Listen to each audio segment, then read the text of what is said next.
They're all practicing this week. Okay, cool. Thank you. You got it? Thank you. Yep. Really proud of this team and the staff, the way they fought. They've been in every game. It's been amazing. We seem to be like 51st dates. We get behind, we come back, and then we go to the last drive of the game and win or lose. So it's been an unbelievable year, one that I've never been a part of. So, but I'm proud of their fight. I'm proud that they hang in there, and they've put themselves in position to win. Now we as coaches have to find ways to take that next step and win those games because they've been so close. But the future is really, really bright. We'll have senior day this weekend for these guys that have tried so hard, and excited for them that they'll have their last game in Keenan. But at the same time, we've got 12 new enrollees coming in January. And that'll be a great start for the future because these guys are putting us in a position where we're relevant again. We're in every ball game with a chance to win, and people understand how hard they're playing. And like we said, we as coaches just need to finish it. Offensively, we've done a lot of great things this year. I'm really proud of Sam. The last 3 weeks, we haven't done a good job in red zone and short yardage, fourth down offense. And we were doing so well with that at the early of the year. So we've got to go back and look at the last 3 weeks. We've played good defenses, but we also still have to score in the red zone, and that's keeping us from winning. We had 3 deep passes that we didn't connect on last week, and red zone offense, and I think that was the biggest deal for us. Offensively, we're taking care of the ball. We're turning it over very little, and that's keeping us in ball games. And but we have too many negative plays and too many sacks. So offensively, we've got to do a better job in the red zone. I felt like we really needed to be aggressive on fourth down this year. We started out doing a great job. We haven't done as well as of late. So you can't go for them if you're not going to make them. So that's something that I've challenged the offensive staff with. And Pitt was one of the best teams in the country at sacks, but we gave up 5 sacks, and we can't do that as well. Really proud of Antonio Williams. When Javonte Williams went out, Antonio stepped up, had a great game, and he's had a tremendous attitude. I think he's been the hardest worker on this team. He's had the best attitude of anybody in my estimation on this team, and I'm really, really proud of him. And for all those young guys that were not getting the amount of reps that they needed to, this guy never griped. He stepped up. He's been a team leader the entire time, and when his time came, he was ready and produced. So very, very proud for him and of him, and also proud of Daz Newsome. He has really stepped up the last few weeks and become the type player that we knew he could. Defensively, I think we're not the defense that we were against Clemson and even Georgia Tech earlier in the year. I attribute that to the youth we've had to play in the secondary. We'll probably start 2 true freshmen, a redshirt freshman on Saturday with DeAndre Hollins and Storm Duck. And we're going to start Don Chapman instead of DJ Ford. So Miles Dorn's had his hands full back there trying to direct traffic and get everybody in the right place, but he's done a really good job of that.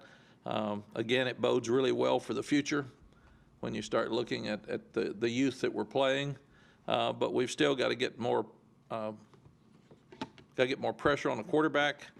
We've got to force more turnovers. We're not forcing turnovers, and we're not getting enough pressure on the quarterback. And like the offense right now, we haven't played very well in red zone defense the last 3 weeks. And that's an area that we've got to definitely pick up here as we're going through. But from Jay's standpoint, it is hard to call defenses when you're trying to protect young guys in the secondary. And that's something that we battle each week, and we've played some good quarterbacks here lately, and the guys have taken advantage of that. But we got to finish strong. Special teams has been good. It hasn't been great. We're not changing games in special teams. We're not hurting ourselves, but we won the field position battle last week with Pitt. We've done that about every week, but again, we're not doing anything significant in our special teams, and that's why I think we're an average team. We're right down the middle. Every week we come out with our objectives, and we're about 50-50. So you can see why we're coming down to the last drive of the game or overtime each week. Mercer on senior day, Coach Lamb's a very good coach. He was an outstanding player at Furman. I don't know him. Our coaches do. They've all been around him. His dad was a prominent high school coach in Georgia, and he was the high school relations guy for a long time at Georgia when Stacy Searles was there. And a lot of our guys have coached against Coach Lamb, and he obviously does a good job. I went back and looked at their Power 5 games, and they had a tight game with Auburn a couple of years ago. It was 24-10, and another tight game with Georgia Tech. So this is about us. We got to get ready to play. We've got to get better in some areas. It's like a playoff game for us. We've got to win 2 games to get to a bowl game. It's very obvious. It's out there for us. Our fans have been unbelievable. I'm really, really proud of them. We're a few tickets away from selling out, so I really want to challenge our fans to come and see us on Saturday. Thank these seniors for everything they've done, trying to fight to get this thing back where we all want it to be, and have a fun game on Saturday. Our seniors will be, they'll be the captains this week. They'll lead the bell tower walk. Everything that we do this week will be about our seniors, since this is their last game at home. Questions? Matt, Sam Howell, having one of the best seasons of being a quarterback at this program, why do you think it may not have translated into wins this season? I think the biggest thing is we haven't done as good a job as we need to in the red zone. That's coaching. That's on us. And we started well, but we haven't done as well lately, so we've got to go back and figure out why. And the same thing on defense. We've given up too many plays in our secondary. We're not getting the sacks. I don't think it's about Sam. Sam's put us in a position to win, so I'm really proud of him. What's the key to improving in the red zone? I think you've got to run the ball more consistently. We've gotten down there. For instance, we had our chances Saturday when we turned it around. The defense holds Pitt to a field goal, and that's a win for us right now. We drive the length of the field. We're 1st and 10 at the 11. The first play we run, I think we lose 2 yards. So then you're behind the chains when you've got to score a touchdown to win. And I felt like then we were going to win the game. And the offense had to win the game at that point. Then they didn't. Then you go to overtime, and the defense has a 3rd down and 15. That's when you win the game. And we didn't. Now, but nothing I can do about that. But that's when you win the game. And then the offense comes back, and the same thing in overtime. We have a loss on a run, and then we throw it 3 times and get it incomplete. So to me, we've got to do a better job of either, we've got to design better plays right now in the red zone, in the running game, and play action. We had one play action in the red zone wide open for a touchdown, and tight end falls down. He slips. There's nobody out there. So that's what we're doing to keep us from winning games. We're not making that play, which is a touchdown, because we slipped. We can't slip. We're not making the play on 3rd and 15 because maybe they held us. Maybe I didn't quite get there. We got to get there. You got to make those plays, and that's what's keeping us from winning. Not to assume that you guys are going to win comfortably Saturday, but how important is it for you as a staff to get some of those other guys on the field, to get some game reps so you can better evaluate them going into the next season? Because you haven't really had that opportunity yet this year. Yeah, we played more guys the last 2 weeks on defense, which has helped us. We're not playing guys on offense, but we've played enough running backs, we've played enough receivers, we've played enough tight ends. We're not playing many offensive linemen. Defensively, we actually played Jaleel Taylor a lot last week. We played Ray Vahasik. So we're getting more guys in the game. We need to get Tamari Fox back in. He didn't play Saturday, and that's something we've got to do to work him back in. We played Hopper Moore. We're obviously playing everybody we got that's healthy in the secondary. They have no choice. We're forcing them in there. And DeAndre Hollins has done an amazing job to transfer over to corner and play as well as he's played for the 3 weeks he's played there. But I think that is a key. It's not about this weekend. It's about us developing more depth, and our games have been so tight. Andrew, it's been really, really hard, and we keep telling the kids, until you gain trust in practice, then we're not going to play you in the games. We can't, because every play makes so much difference to what we're doing, and we have very little margin of error with this team. And that's one of the things these 12 freshmen are going to have to play when they come in, and then this recruiting class is going to have to play. And probably a lot of these recruits that we're bringing in, especially on the defensive side, are going to have to play early because we lose some good seniors. Is one of the benefits about having the games you guys have had that unless a guy is playing because other guys are injured, they now have a clear understanding of where that standard is they have to meet? Absolutely. I think our entire team knows exactly. We have been very direct with them. We've been honest with them. They know exactly where they stand and what they have to do if they're going to step up and play. Mike, Antonio Williams have earned more carries going forward, you think? I think so. It's just those three backs are all really good, and it really doesn't matter which one's in. And Antonio's been the other guy because he's on every special team, and he's been our best special teams player, along with everything else he does. But I think that'll be something we'll just have to look at on Saturday, and we've got to see how healthy Javante is as well. Coach, what does senior day mean to you? Obviously, you've only been around this group of seniors for a year, but it seems like you've still been able to develop a connection with them. Yes, our first day that we got here, it'll be a year ago on the 27th, I think, of November, whenever that is. What's today? 18th, so it's pretty soon here.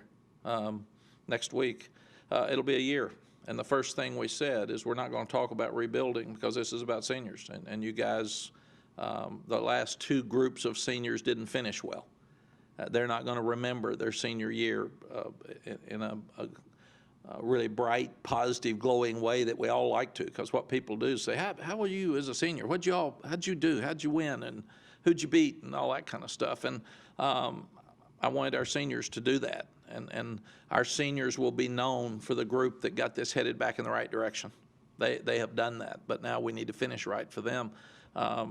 My experience is that the Saturday senior day is very, very emotional, and usually seniors don't play as well early as they need to. And I've said, I've seen all of them cry. It's my last game. I said, cry after the game when you win. Don't cry before the game, man, because if you cry before the game, you stink. Then you cry after the game because you lose.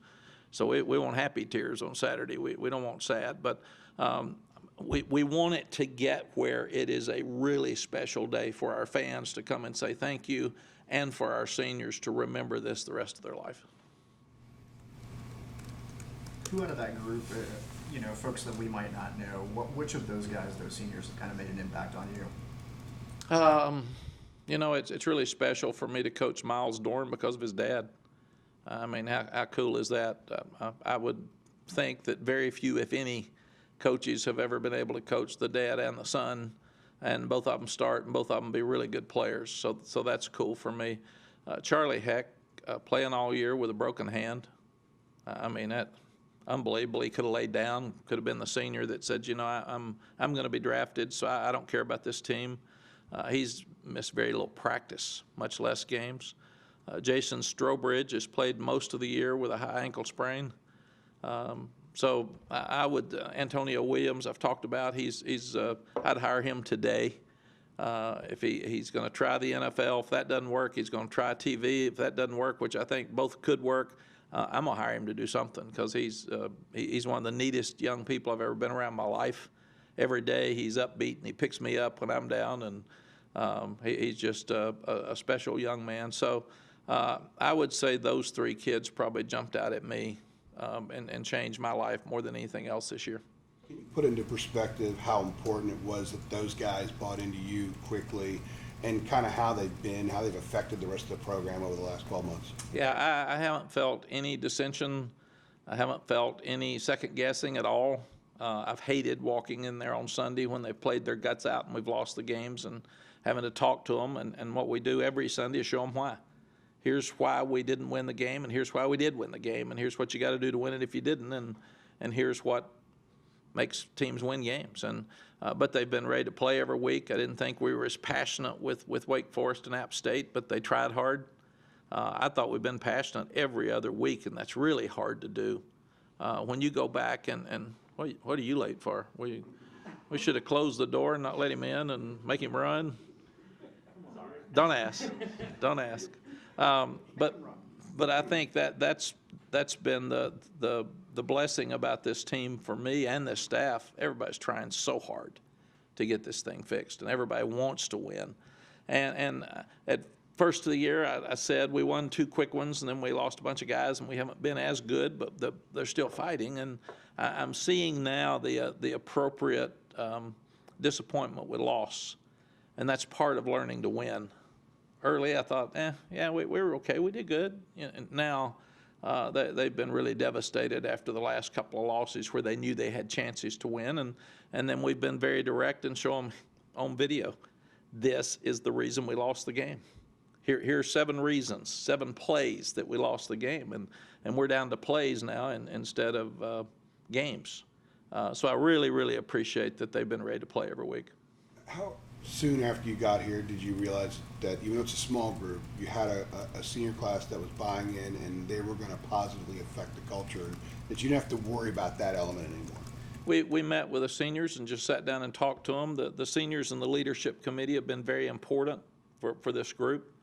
I met with them again yesterday and said this is a really important game for us. We need to be ready to play. We need to have a great week's practice. We've got to keep getting better. And they're all bought into that. It hasn't been any second guessing at all. This has been a team that has had very little issues, very few guys late, very few guys in trouble. They have tried everything they can do to win, and that's why I'm so excited about the possibility of them finishing strong. How's that compared to the transition? How's it compared to the first time you got here and when you got to Texas? Oh, we have a lot better chance here than the first time I got here. First time I got here, we were really bad. We had some good offensive players, but we didn't have a defense at all, and we weren't in a lot of those games. In fact, what we had to do in those games is find positive things that we did better because we weren't going to win. So we got wins out of, well, we got more first downs than they did this week, and we got 3 turnovers. That's a win. So we had to find wins.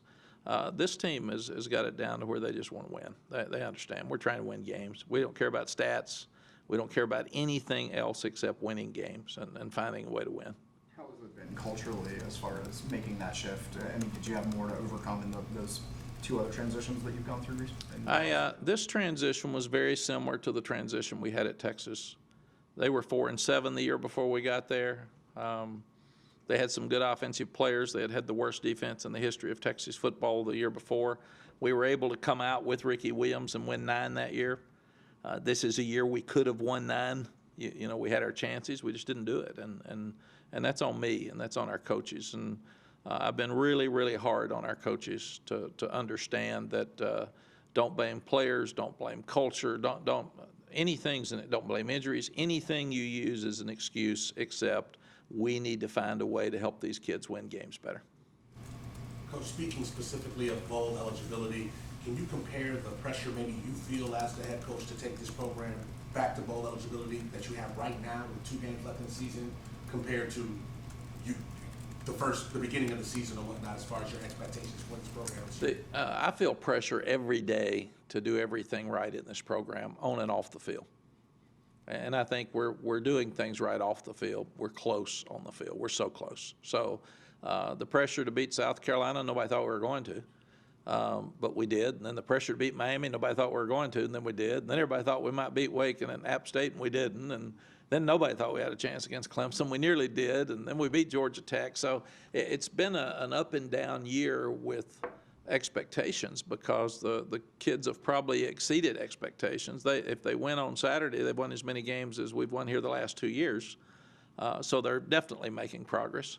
Everybody that watches them knows that there is a great future and that they're playing with a lot of confidence. But I feel pressure every day at practice that we practice really hard and they stay healthy. I feel pressure every day as a coach that I have put a staff together and a coaching group together that is paying back this university and these kids to give them an opportunity to win every game. And that's just the pressure I put on myself. I put a lot more pressure on myself than anybody else could. Javonte Williams, I think, needs 237 yards to hit 1,000 for the season. Really? Well, I mean, you may have just answered my question. Are individual, just in the way you react, are individual numbers important to you at all, especially maybe not so much with the framework of this team, but how you sell the program to recruits and other people? No, I think it's better that we can sell running backs on 3 have played this year, 3 are really good, and all 3 are successful than the accolades of 1. You know, I went through the Ricky Williams Heisman stuff. How much do you play him? When do you pull him out? When do you keep him in? I think he gained 324 yards or something against Iowa State one day. They were mad at me, but he hadn't gained many yards against Kansas State the week before. So I was trying to balance winning the game, not being obnoxious and running up the score, with trying to help Ricky win the Heisman, because I thought winning the Heisman at Texas would be really important for us that year. We needed to get to a bowl, and we needed to win the Heisman because we weren't very good. And that would give us things moving forward. This team needs to get to a bowl. They're playing hard. In fact, you can see I didn't even know how many he needed. I knew he'd done a good job. And I didn't even realize till after the game that Antonio had over 100 yards Saturday. Those are great, and I love the individual accolades for kids. But the only stat that matters is winning. It's the only one. Vince Young, we lost a game to Oklahoma, 12-0. We didn't score. And Vince and I had a hard conversation that week and the next week about he's wanting to throw more. And I made the statement then, and I stand by it today. The only stat that matters is winning. Quarterbacks will be remembered for their wins and losses, not for their numbers. And that's what it's all about with Colt McCoy. I had trying to get Garrett Gilbert ready to play, but Colt was up for the Heisman, so you're trying to leave him in long enough, and we're beating people badly enough. When do you take him out? When do you take Vince Young out? You're ahead 35-0 at halftime, and I always said we put the starters in to start the second half, just so we can make sure they understand the game's not over at halftime. But then all of a sudden you look up and they've scored twice more very quickly, and you're ahead 52-0, and then you put your backups in. You don't want to throw. So that's all balancing a game at the end. I have not had that issue this year where I've had to worry about running up scores or putting guys in and throwing late. But I do believe that the most important thing absolutely is winning. And I do believe when you put your 2s in, you should let them play. I used to run the ball, try to get the game over with, and it did not prepare our backup quarterback. And that was poor on my part. I was worried more about the other team being embarrassed than I was preparing our team, and that wasn't smart on my part. So if we ever get to a point where we can do that again, we're going to let our white team play. Anything else? Where might Sam be able to take this program in the future? I think the future is unlimited. I think we've got a chance to be really good. If you look at it, you lose a few players on offense, and that's it. And the offense has been really good, and we will go back and improve our red zone offense. I think we scored 5 out of 7 times against Georgia Tech in the red zone. So that we have done it well. We just need to go back and reemphasize it and do it better again. But Walston stepped up at tight end. He's playing most of the time. Nick Polino's played very little because of his broken ankle, and Charlie Heck's the only other senior. Vargas is playing some at tight end. So we lose very, very few seniors on not an offensive lineman for 2 years, which is really interesting. But I think the future is going to be great. I'm really excited about our offense moving forward. What defense? Really offense? Well, you look at we're going to lose some good players. We lose more players on defense. You lose. May not get them all right quick, but you lose Cater. You lose Strobridge. You lose Crawford. You lose Dorn. Patrice is coming back. So I think that's it, right? That are playing a lot anyway. So what you've got to do is you're going to have to replace some of the interior guys. You'll have guys like Fox and Hopper on the outside that'll have a chance to be the guys there. We've been trying to redshirt Chris Collins. He only played in 4 games, so we haven't played him the last 5 or 6. And then at linebacker, with what you've got, we're really excited about the 2 young ones behind the 2 that we're playing. They just haven't played, and we need to play them. Like we're talking about, we got to get them in a game some, but we think they're both good players. And then you're going to sign some good ones. And they could be here in spring. So your front 7 will be interesting, but I think they're going to be athletic and young and get after it. I like Ray. He's made some plays. Jalil's made some plays and doing some good things. I like Tamari Fox. I think he'll be a good player moving forward. And then the secondary, you've got your transfer from Virginia Tech and Bryce Watts. You've got your transfer from Clemson and Kyler McMichael. You've got your transfer from Auburn and Cam Kelly, who'll be back. Then you add to that all that we've got coming back that are playing right now, and then Patrice coming back. We should have a chance to be really good in the secondary next year. So I think we'll definitely have a better team next year, and I think we'll have a lot of those great young defensive players coming in that we've recruited, some real speed on offense, and then I think we'll be special in 2 more years. What have you seen with Eugene Asante on special teams? He's doing really, really well. He's real fast. He's got very good instincts. He made some great plays on kickoff coverage Saturday, and we think he'll be a special player. We just need to get him in the game. And he was hurt because he came in late, so he missed all the conditioning and strength from the summer. So he just needs to get bigger and stronger. That's the most important thing. Any reason in particular you broke out the championship ring today? I'm supposed to wear it every time, but I really thought about Vince Young is going into the Hall of Fame in about a month, and I thought I would wear it for the next month in his honor. Mack, speaking of that national championship ring, how often, if at all, do you talk to the players and the coaches? It's a nice ring, by the way. Gotta get a photo. What? How often? Yeah, which ring? I know, right? How often do you talk to the players here and the coaches here about what it takes to get to that point and the culture you have to build to get to that point? When I worked at Oklahoma and Coach Switzer won a couple, he said, when you win your national championship, get your ring big and gaudy enough that everybody will see it. When they walk in, they'll say, "What's that?" And you'll say, "What do you mean? What are you talking about?" So I think the guys at Texas did that with a big number 1 on it. I think the guys know that we've been there, and they know that we know what it takes to get there. So we haven't talked about it a lot. We've talked about the process of winning and what you have to do every day to practice hard. We've had to go back through and emphasize you have to do it every day in practice, and what you do in practice is what shows up in a game. And so we're learning how to win, and I think that's why we're so close, and we've had those opportunities. You know, if you're a positive Carolina fan, you can say we could have won every game, and that's true. If you're a negative Carolina fan, you could say they could have lost every one but Georgia Tech. Everything else has come right down to the end, so that's true. So I'm on the positive side. Anything else? Thank you, gentlemen.